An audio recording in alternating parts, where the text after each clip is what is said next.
Hi guys, and welcome back to my channel. Today I am going to be reviewing my B6 bullet journal setup. So this is a B6 Scribbles That Matter notebook. I reviewed this notebook along with several other B6 notebooks on my channel a few weeks ago.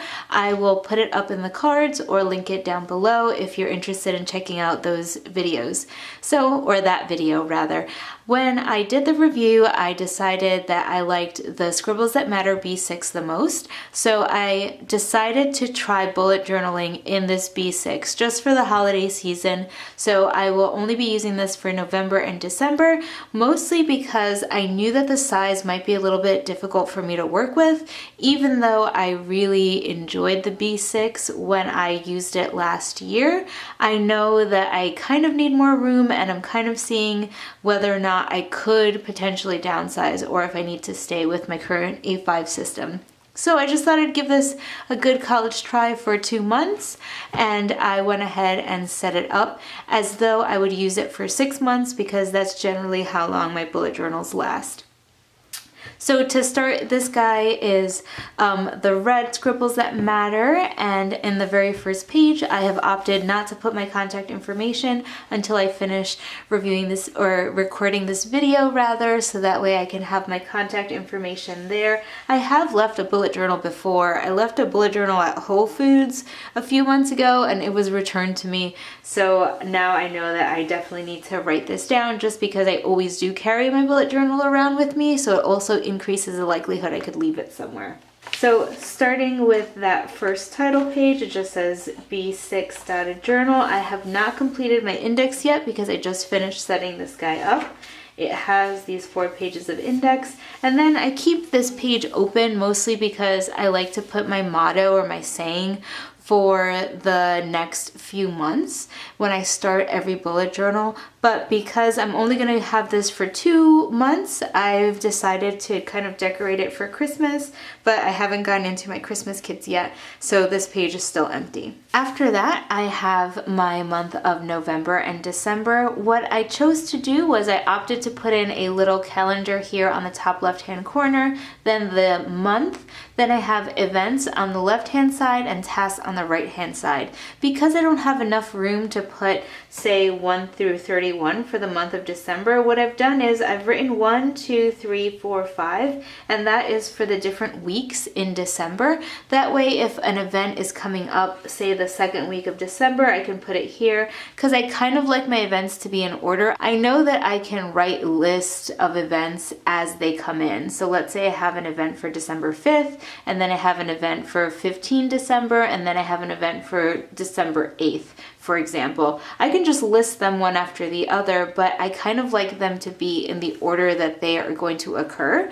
So what I've done is I've created kind of little sections here for the first week, the second week, the third week, the fourth week, and the fifth week, and then I just have tasks for the entire month on the other column. As I said, I set this up for 6 months, so we have November, December, January, February, March, April, May, June, and then July. And then I have the rest of 2019. So here are events that are happening after July and then tasks that are happening after July.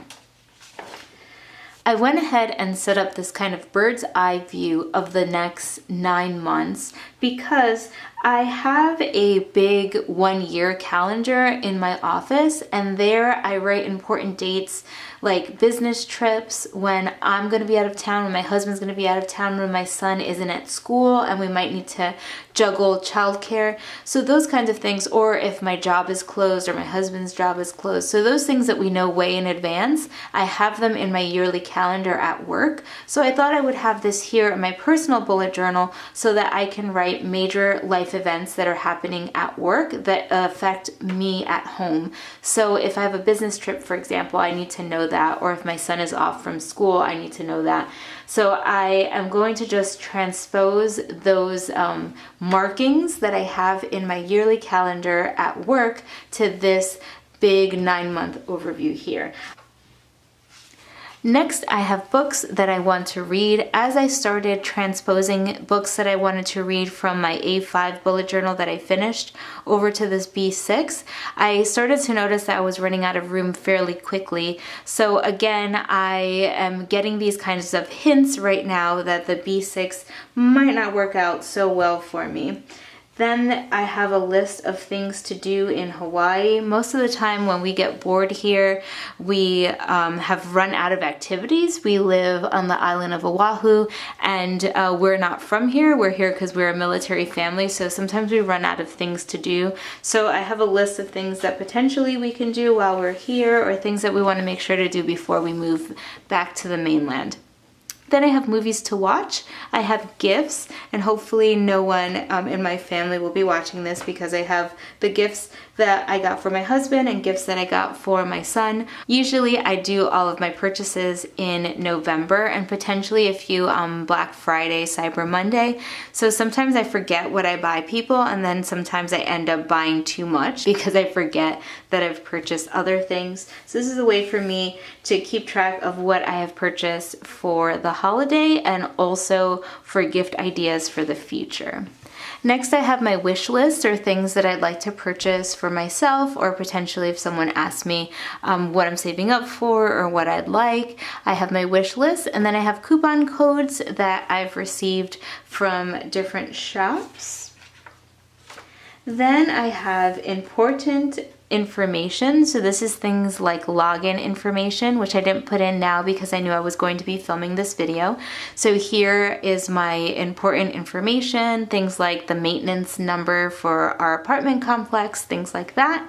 And here I have a quotes page so that I can write down any quotes that I come across.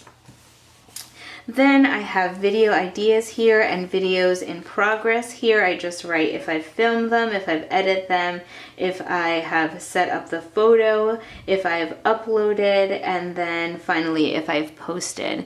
So these are some of the videos that I'm working on right now, and if I have video ideas in the future, I can put them on the left-hand side.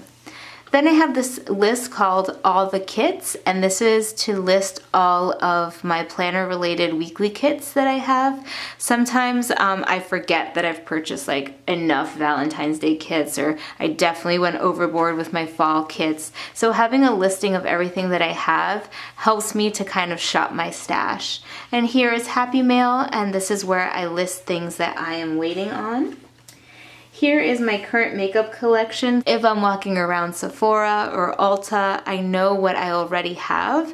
And sometimes I purchase things in bulk. Like I know that I purchase a lot of makeup around like the November, December seasons, or when Sephora has their VIB sale, which is like twice a year. So if I buy them in mass, sometimes I'll forget that I have something, especially if I haven't used it yet. So I want to make sure that I know all of my current makeup collection, again, so that I can shop my own stash, and also so that I'm not over purchasing. I guess you guys can probably hear a theme here. On this page, I will be listing my current shade in several makeup items that I have, so like concealers or foundations. I like to have a full listing of my current shades in different makeup items. Then I have my policies, things that I'd like to, or like rules that I'd like to live by. Then I have notes to self, so they're just things that I want to remind myself. For example, I had a pretty bad experience at like Buffalo Wild Wings, and this was like my 4th or 5th time that I've had a bad experience there. And then I remember that as I was sitting there. So I thought that I would write it down just because I am working to review my bullet journal, even all of my collections, on a pretty regular basis, to kind of remind myself, if you want to get a quick bite to eat, like Buffalo Wild Wings is probably not one of the places that you want to go to. So this is like a quick note to self. And I do like that Ryder Carroll in the bullet journal method did talk about keeping some of these notes to identify patterns. So it's one of the things that I'm working on doing in this bullet journal. Here on the left-hand side, I have research. So this is a page of things that I need to research more, things that I want to look up online, or I need to go somewhere to find more information on a specific topic. So that's where I have my research page. Here is my clothing list. So these are clothing items that I'm missing from my current wardrobe and I'm looking to get. So for example, I'm looking for some more tops that I can wear around. So I just wrote that down. Here I have I'm working on photo albums for my son. I have like so many photographs of him and I'm trying to move them from being on digits to being on actual photo albums. I've done 4 years so far and he just turned 9, so I'm 5 years behind schedule. Since I'm working on those for the next few months, here I just have any questions or any notes that I'm taking on developing those photo albums. For example, I was just writing captions to some pictures for a waterfall that we went to, and I wanted to ask my husband what that was and I couldn't ask him at the moment, so I just took a sticky note and I wrote that down and I posted it on here. So those are the kind of things that I have here, just an ongoing project working on these photo albums, so I want to have a space where I can write notes on that. Here was my Sephora VIB sale list. These are all the things that I wanted to get during the sale, so I went ahead and listed them out so that I didn't have any extra purchases. My family and I are going on a Hawaiian cruise. It's coming up here in just a few weeks, so I wanted to have some planning pages for that. Look out for a cruise planning related video in the next few weeks or so. So these are 2 pages that I've allocated for that. And then I went straight into November. What I did was I set up kind of this more conventional monthly overview. I have the month on the top and then the days of the month go straight down the middle of the page. On the left, I'd write down anything work related that's happening that day. On the right, I have any personal things that are happening, and then these are things that are happening with my son and things that are happening with my husband. Here I have an empty task list, and over here I have a little sticker with the monthly overview. I also went ahead and set up my habit tracker for the month, and I have the days of the month going across, as well as the days and the dates.